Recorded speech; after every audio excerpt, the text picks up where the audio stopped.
Hey everybody, Bob from Supertech Electronics, and we're going to show you how to remove an LX570 head unit sound system. Tools you will need today is a 10mm socket and a plastic spudger.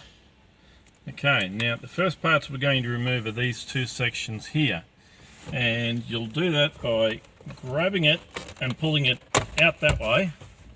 Then you're going to pull it back that way, and that can just go aside. Same with this side.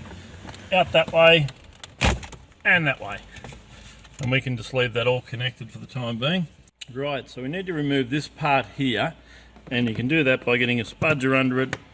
It just pops out, it's on clips, and we'll put that aside for the time being. Now we're going to remove this section here, and we can do that by getting your plastic spudger under it, and we'll just leave that lie loose for the time being. So this part here is just on clips, and we're going to remove that. Well, actually, we're just going to leave that lie loose as well. We don't need to get it all the way out, just out of the way. Okay, so we're going to remove the air vent this side first, the passenger side, and they just clip out. We can put that aside for the time being as well. Just put it down there, and this side should do something similar, just bearing in mind that is a little bit in the way. We'll just go past it.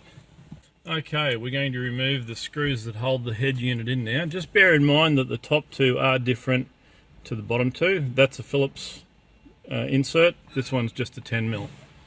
Just so that you put them back in the right places.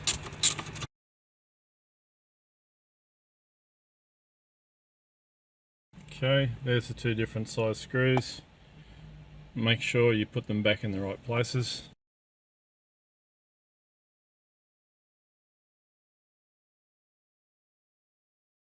Okay, so we've removed the 4 screws.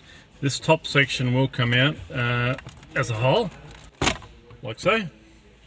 And it is connected with electrical connections. We'll need to press the center pin and pull it towards the front of the car. They are color coded, so you won't get them back in the wrong place.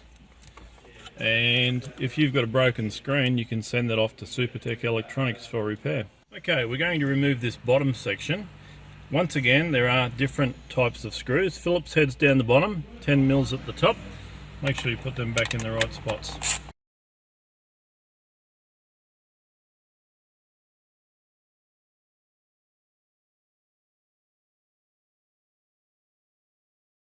Okay, so all 4 screws are out. We're going to move the gear shift out of the way.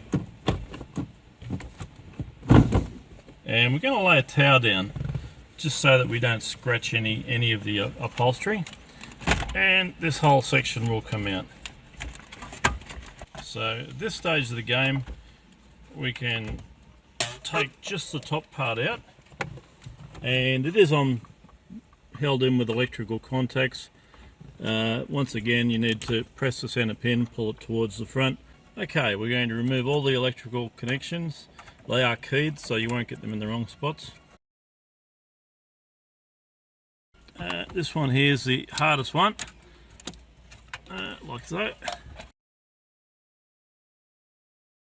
Okay, and that is ready to send off to Supertech Electronics for repair.